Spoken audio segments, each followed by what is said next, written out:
দিনটা ছিল ২২শে শ্রাবণ। আমরা গিয়েছিলাম জোড়াসাঁকো ঠাকুর বাড়িতে। অনেক দিন ধরে আসবো আসবো করেও এর আগে কখনো আসা হয়নি এখানে।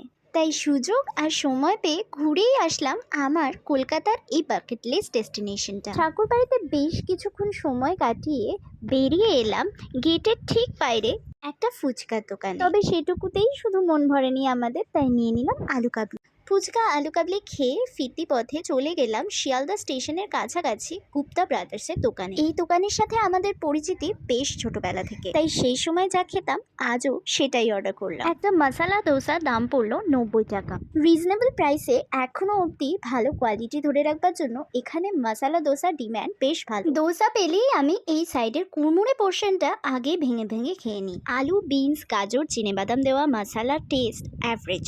দোসার টেস্টও অনেকটা অথেন্টিক সাউথ ইন্ডিয়ানের মতোই, সাইজও বেশ বড় সড়ো। তেলের কোয়ালিটি যথেষ্ট স্ট্যান্ডার্ড, তবে নারকোলের চাটনিটা আমার একটু বেশি পাতলা লেগেছে। গুপ্তা ব্রাদার্সে আমরা মূলত দোসা খেতে গেলেও এর অ্যাকচুয়াল পরিচিতি এর কনফেকশনারি আইটেমস মানে কেকস, ডেজার্টস এগুলোর জন্য। ওনাদের লম্বা ডেজার্ট সেকশনের মেনু আর ইউনিকনেস দেখে আমি তো পুরো কনফিউজ। সবকটা আইটেমের প্রাইসই মোটামুটি রিজনেবল। অবশেষে অর্ডার করলাম এই লেমন টার্টটা, যার প্রাইস ছিল 50 রুপিস। লেমন টার্টের মিষ্টির পরিমাণ খুবই কম। টার্টের বাইরেটা বেশ ক্রাঞ্চি আর সল্টি, ভেতরের নরম পোর্শনটা লেমনের ফ্লেভার ভরপুর, উপরে ফ্রেশ ক্রিম আর চকলেট দিয়ে গার্নিশ করা। সব মিলিয়ে এক কথায় আমাদের এখানকার এক্সপিরিয়েন্স কিন্তু বেশ ভালো।